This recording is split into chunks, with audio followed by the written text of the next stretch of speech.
ప్రభు నామానికే మహిమ కలుగును గాక. కూడొచ్చిన మీ అందరికీ కర్మిల ఆత్మీయ సహవాస సంఘ విశ్వాసులందరికీ మన ప్రభువును ఆయన ప్రియ కుమారుడునైన యేసుక్రీస్తు వారి శ్రేష్టమైన నామంలో శుభములు మరియు అందరికీ వందనాలండి.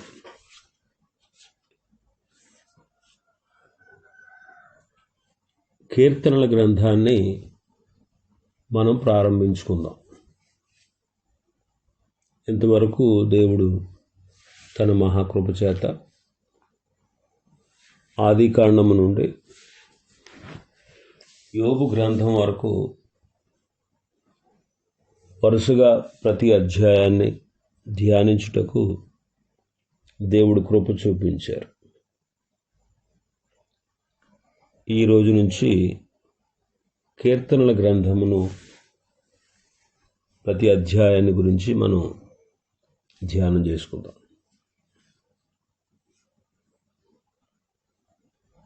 ఇది హెబ్రీయుల కావ్య నిపుణతను, వారికి ఉన్నటువంటి సంగీత ప్రవీణతను, వారి వేదాంత గంభీరతను ప్రదర్శించేటువంటి గ్రంథం కీర్తనల గ్రంథం. దీనికి హెబ్రీ భాషలో స్తుతుల గ్రంథము, ప్రార్థనల గ్రంథము అని అర్థం.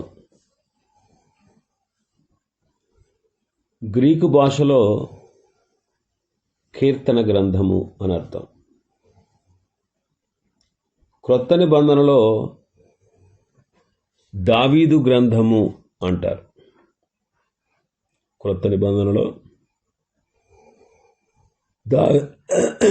దావీదు గ్రంథము అని మనం చూస్తాం.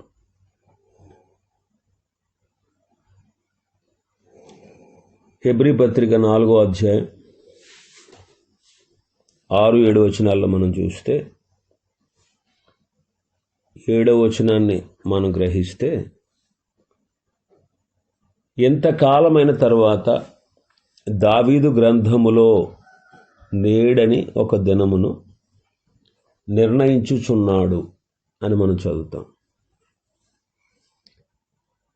ఎందుకు దావీదు గ్రంథము అన్నారు కీర్తనల గ్రంథాన్ని అని మనం ఆలోచన చేస్తే, రచనాధిక్యతను బట్టి, సంపాదకత్వాన్ని బట్టి ఇవి దావీదు కీర్తనలు అని పేర్కొనబడ్డాయి. ఎందుకంటే ఎక్కువ కీర్తనలు దావీదు రాశాడు కాబట్టి,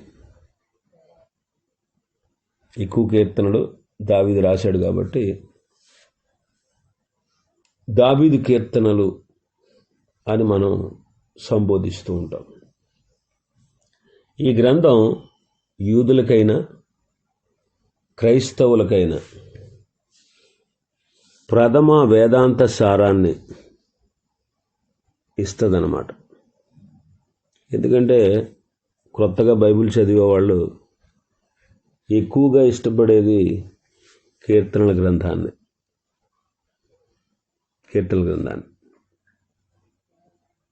ఈ కీర్తనల గ్రంథము ప్రార్థనా పుస్తకము అని కూడా చెప్పచ్చు. 7 రచయితలు రాశారు ఈ కీర్తనల గ్రంథాన్ని. అంటే తెలిసిన వాళ్ళు 7, తెలియని వాళ్ళు ఎంతమందో. దావీదు 73 కీర్తనలు రాశాడు. మరొక 2 కీర్తనలు దావీదును గూర్చి క్రొత్త నిబంధనలు ప్రస్తావించారు కాబట్టి ఇంచుమించు 75-76 కీర్తనలు దావీదు రాశాడని చెప్తారు.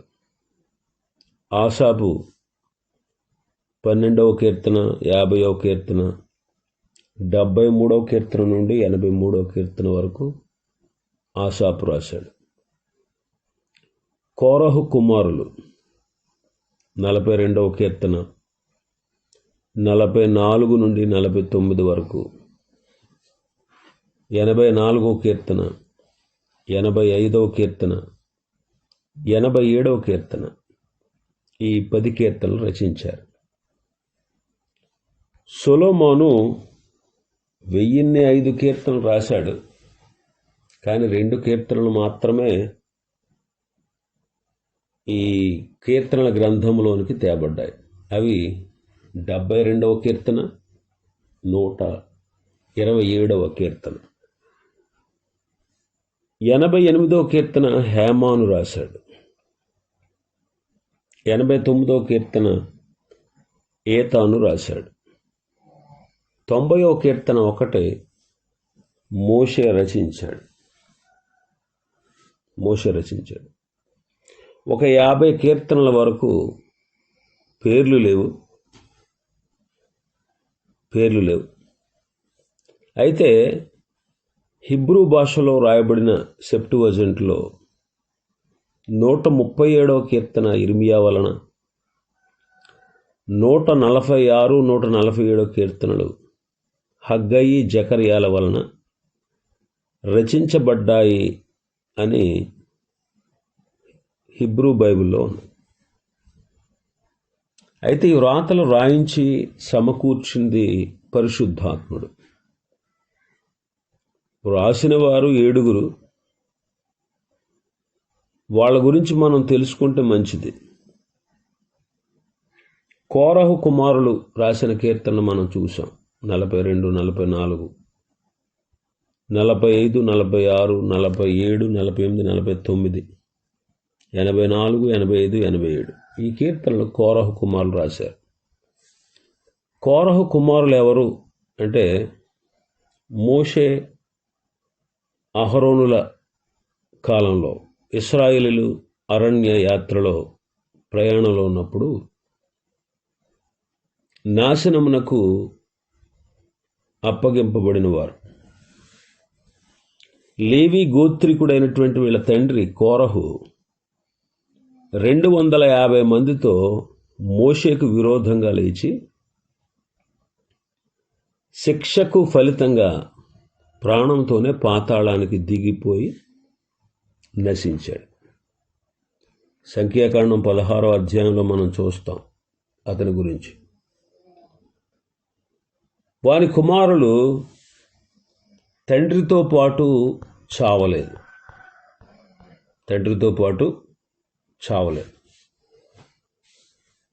సంఖ్యాకాండం 26వ అధ్యాయం 11వ వచనంలో చూస్తాం. అయితే కోరహు కుమారులు చావలేదు అని.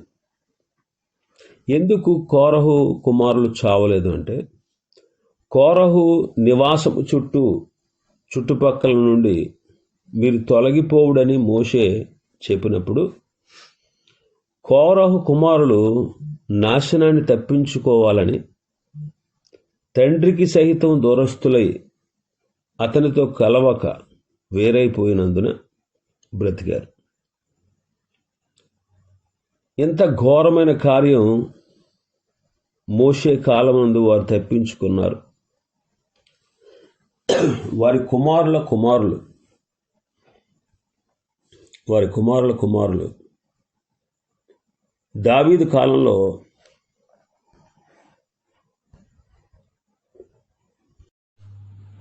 స్తుతి స్తోత్రాలు చేసి దేవుని కొనియాడి కొన్ని కీర్తనలు కట్టారు దావీదు కాలంలో. కాబట్టి వారి సంగతి ఈ గ్రంథంలో మనకు దివ్యంగా కనబడుతుంది. మరి మనం నేటి దినాల్లో యేసుక్రీస్తును బట్టి రాబో తీర్పును తప్పించుకొని ఆయన బిడ్డలుగా ఉన్నామా లేదా అనే విషయాన్ని ఒకసారి మనం గమనించుకోవాలి. మనకు కూడా తీర్పు ఉంది, శిక్ష ఉంది. యోహాను సువార్తలో యేసుక్రీస్తు ప్రభువారు చెబుతారు, నా మాట విని నన్ను పంపిన వాని యందు విశ్వాసం ఉంచువాడు నిత్య జీవము గలవాడు, వాడు తీర్పులోనికి రాక మరణములో నుండి జీవములోనికి దాటిపోతాడు అన్నారు. కాబట్టి రాబోయే తీర్పును మనం తప్పించుకున్నామా లేదా అనే విషయాన్ని మనం గ్రహించుకోవాలి. తర్వాత ఆసాపు ఎవరంటే లేవి మొదలుకొని 15వ వాడు లేవి మొదలుకొని 15వ వాడు ఆసాపు. దినవృత్తాంతాల మొదటి గ్రంథం 6వ అధ్యాయంలో చూస్తాం. గాయకుడైనటువంటి హేమాను అతని కుడి పక్కన నిలిచి పాడుటలో సహాయపడినవాడు. హేమాను సహోదరుడైన ఆసాపు ఇతని కుడి పక్కన నిలుచువాడు అని మనం చదువుతాం దినవృత్తాంతాల మొదటి గ్రంథం 6వ అధ్యాయంలో. తర్వాత మనం చూస్తే హేమాను ప్రవక్త అయినటువంటి సమూయేలు మనవడు అనమాట. ప్రవక్త అయినటువంటి సమూయేలు మనవడు. సమూయేలు కొడుకులు మంచివాళ్ళు కాకపోయినా ఈ మనవడు దైవ సేవలో నిలిచిన సంగతి మనకు చాలా ఆహ్లాదాన్ని ఇస్తుంది. ఈ హేమాను గాయకుడు మాత్రమే కాకుండా దర్శకుడు అని కూడా పిలువబడ్డాడు. దీర్ఘదర్శి అని పిలువబడ్డాడు. దినవృత్తాంతాల మొదటి గ్రంథం 25:5లో దీర్ఘదర్శియగు హేమాను యొక్క కుమారులు అని మనం చదువుతాం. ఇతనికి 16 కుమారులు, 3 కుమార్తెలు. నిజమే, దేవుని స్తుతించే వారి యొక్క జీవితం ఫలభరితంగా ఉంటుంది. శనిగే వాళ్ళ జీవితం నిష్ఫలంగా ఉంటుంది. తర్వాత మనం చూస్తే ఏతాను 89వ కీర్తన రాసినటువంటి వ్యక్తి. ఏతాను ఇతడు యజ్రాహీయుడు అని చెప్పబడ్డాడు. బహుశా రాజుల మొదటి గ్రంథం 4వ అధ్యాయం 31వ వచనంలో చూస్తే యజ్రాహీయుడైన ఏతాను కంటే సొలొమోను జ్ఞానవంతుడు అని మనం చదువుతాం. బహుశా అతడే జ్ఞాని. యజ్రాహీలు అంటే యోధా వంశపు వాడైన జరహు సంతతి వారని యూదులు చెప్పుకోవడం మనం చూస్తాం. ఏతాను అంటే తెలుగులో స్థిరుడు అని అర్థం. కనుక ఇతడు గొప్పవాడే. లేవి గోత్రానికి సంబంధించిన మరొకడు ఈ పేరు గలవాడున్నాడు పరిశుద్ధ గ్రంథంలో. అయితే సమూయేలు మనవడైనటువంటి హేమాను కూడా యజ్రాహీయుడు అని పిలువబడ్డాడు. 88వ కీర్తన ఏతాను రాశాడు, హేమాను రాశాడు. అయితే ఈ ఏతాను హేమాను వీళ్ళిద్దరూ లేవీయులే అనేటువంటి విషయాన్ని మనం తీర్మానించుకుంటే మంచిది. ఇంకా మనం చూస్తే మిగతా రచకులు మనకు తెలుసు. మిగతా వారు మోషే గురించి మనకు తెలుసు, సొలొమోను గురించి మనకు తెలుసు, దావీదుని గురించి కూడా మనకి తెలుసు. మరి ఈ కీర్తనలు ఎప్పుడు రాయబడ్డాయి అని మనం ఆలోచన చేస్తే మోషే క్రీస్తు పూర్వం 1500 ఏండ్లకు ముందుగా ఉన్నవాడు. అంటే 90వ కీర్తన మోషే రాశాడు. 90వ కీర్తన మోషే రాశాడు. 126వ కీర్తన చెర తర్వాత, అంటే ఇశ్రాయేలీలు యూదులు బబులోను దేశానికి వెళ్ళి చెర నుంచి విడుదల పొంది ఎజ్రా నెహెమ్యాల కాలంలో జెరుబ్బాబెలు నాయకత్వంలో తిరిగి వచ్చిన తర్వాత ఈ 126వ కీర్తన రాయబడింది. వారు చెర నుంచి విడుదల పొందింది ఎప్పుడు అంటే క్రీస్తుకు ముందు 500 ఏండ్లు. అంటే అలాగైతే 1000 ఏండ్ల కాలంలో ఆయా భక్తులు రాసినటువంటి కీర్తనలు సమకూర్చబడ్డాయి. క్రీస్తుకు పూర్వం 445వ సంవత్సరంలో సమకూర్చబడ్డాయి అని కొందరు అంటారు. మరికొందరు ఏమంటారంటే 44వ కీర్తన, 74వ కీర్తన, 83వ కీర్తన, ఈ 3 మక్కాబీయుల కాలంలో రాయబడ్డాయి అని వాదించేవారు ఉన్నారు. అయితే క్రీస్తుకు పూర్వం 285వ సంవత్సరంలో పాత నిబంధన హెబ్రూలో నుండి హెబ్రీలో నుండి గ్రీకులోకి రాయబడ్డాయి కనుక వారి వాదం సరైనది కాదు అని మరికొందరు అంటారు. ఈ కీర్తనలు 5 స్కంధాలుగా రాయబడ్డాయి. 5 స్కంధాలుగా రాయబడ్డాయి. ఈ 5 స్కంధాలు ధర్మశాస్త్రము అంటే ఆదికాండము, నిర్గమాకాండము, లేవీకాండము, సంఖ్యాకాండము, ద్వితీయోపదేశ కాండం ఉన్నాయి కదా, దీని ధర్మశాస్త్రం అంటారు. ఈ 5 స్కందాలు ఈ 5 పుస్తకాలని సూచిస్తూ ఉన్నాయి అంటారు కొంతమంది భక్తులు. మొదటి స్కందం 1వ అధ్యాయం నుంచి 41వ అధ్యాయం వరకు ఇది ఆదికాండాన్ని సూచిస్తూ ఉంది. ఇది ప్రాచీనమైనటువంటి స్కందం అన్నమాట. ఇందులో యెహోవా అనే పేరు 270 సార్లు ఉంది. రెండవ స్కందము 42వ అధ్యాయం నుంచి 72వ అధ్యాయం వరకు ఇది నిర్గమకాండాన్ని సూచిస్తూ ఉంది. ఎలోహీము అనే పేరు 200 సార్లు ఉంది ఇందులో. మరి నిర్గమాకాండాన్ని విమోచన గ్రంథం అంటారు. మరి 2వ స్కందంలో ప్రాముఖ్యమైన అధ్యాయం కీర్తన 51. ఇందులో పాప విమోచన చాలా ప్రాముఖ్య అంశం. 3వ స్కందం 73 నుంచి 89 ఇది లేవీ కాండాన్ని సూచిస్తూ ఉంది. ఎందుకంటే లేవీయులు దేవాలయంలో ఆయన పరిచర్య చేశారు. దేవాలయ గ్రంథం అని కూడా అంటారు లేవీ కాండాన్ని. కీర్తన 84 ఇందులో ఉంది. 84 కీర్తనలో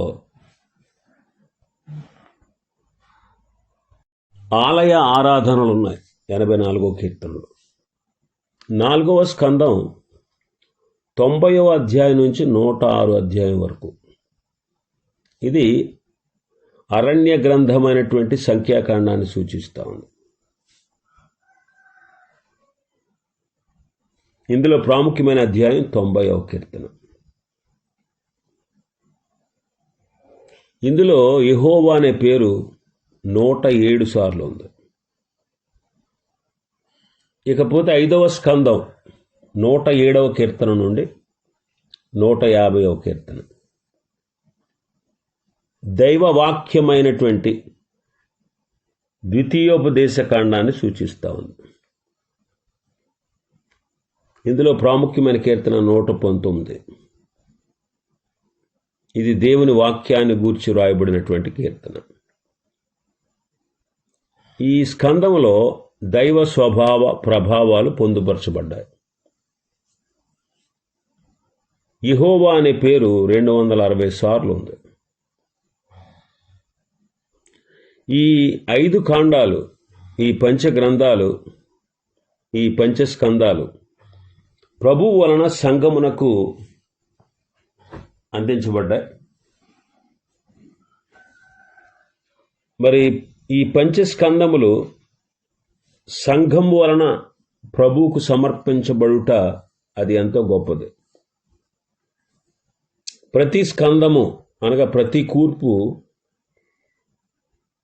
దాని యొక్క ఉద్దేశం ఏంటంటే, ప్రతి స్కందం యొక్క ఉద్దేశం దేవుడైన యెహోవా శాశ్వత కాల పర్యంతము స్తుతింపబడునుగాక, ఆమెన్ అనే ఆశీర్వాదాలతో ముగుస్తాయి. ప్రతి స్కందం కూడా దేవుడైన యెహోవా శాశ్వత కాల పర్యంతం స్తుతింపబడునుగాక. ఇశ్రాయేలు దేవుడైన యెహోవా శాశ్వత కాలము నుండి శాశ్వత కాలం వరకు స్తుతింపబడునుగాక. ఆమెన్ ఆమెన్ అని 41వ కీర్తన 13లో చదువుతాం. 41వ కీర్తన మొదటి స్కందానికి ముగింపు అన్నమాట. మొదటి స్కందానికి ముగింపు. 72వ కీర్తన మనం చూస్తే 72వ కీర్తన 19. ఆయన మహిమగల నామము నిత్యము స్తుతింపబడునుగాక. సర్వభూమియు ఆయన మహిమతో నిండి ఉండునుగాక. Amen amen. 72వ కీర్తన 2వ స్కందానికి ముగింపు. 89వ కీర్తన మనం చూస్తే 89వ కీర్తన 52వ వచనం. యెహోవా నిత్యము స్తుతినందునుగాక. ఆమెన్ ఆమెన్ అని చదువుతాం. ఇది 3వ స్కందానికి ముగింపు. 106వ కీర్తన 4వ స్కందానికి ముగింపు. 4వ స్కందానికి ముగింపు. ఇశ్రాయేలు దేవుడైన యెహోవా యుగములన్నిటను స్తుతినందునుగాక. ప్రజలందరూ ఆమెన్ అందురుగాక. యెహోవాను స్తుతించుడి. ఇకపోతే ఆఖరి కీర్తన 150వ కీర్తన. సకల ప్రాణులు యెహోవాను స్తుతించుదురుగాక. యెహోవాను స్తుతించుడి. ఈ కీర్తనలన్నీ కూడా కేవలం స్తుతితో నిండినవి. ఈ కీర్తనలన్నిటిలో సెలా అనే మాట మనం 71 సార్లు చూస్తాం. 71 సార్లు. దీని అర్థం ఏంటంటే, సెలా అనే పదం ఉన్న చోట నువ్వు కొద్దిసేపు నిలిచి ఉండు. ఇది ముగించబడలేదు, దీని కొనసాగింపు ఉంది, దాని గురించి ఆగి ఆలోచించు.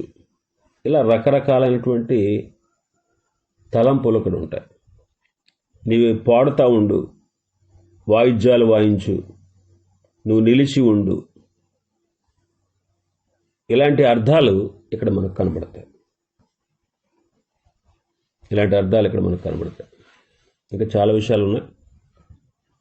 మరి కీర్తనల యొక్క రాగాలు, నానా రాగాల గురించి చెప్పబడ్డాయి.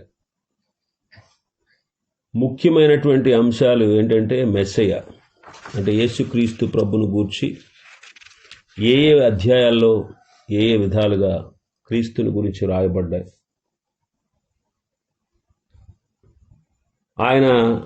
ఆయనను గూర్చినటువంటి ప్రవచనాలు, ఆయన అవతారం, ఆయన బోధ, ఆయన పొందిన అభిషేకం, క్రీస్తు మరణించుట, తిరిగి లేచుట, ఆరోహణమగుట, 1000 ఏండ్లు ఆయన రాజ్యాన్ని పరిపాలించుట, ఈ కీర్తనల్లో మనం గంభీరంగా చూడొచ్చు. వాటి గురించి మరింత విపులంగా రేపటి దినం మనం ధ్యానం చేసుకుందాం. దేవుడి వర్తమాన వాక్యాన్ని మన వినికిడిలో ఆశీర్వదించునుగాక. ఆమెన్.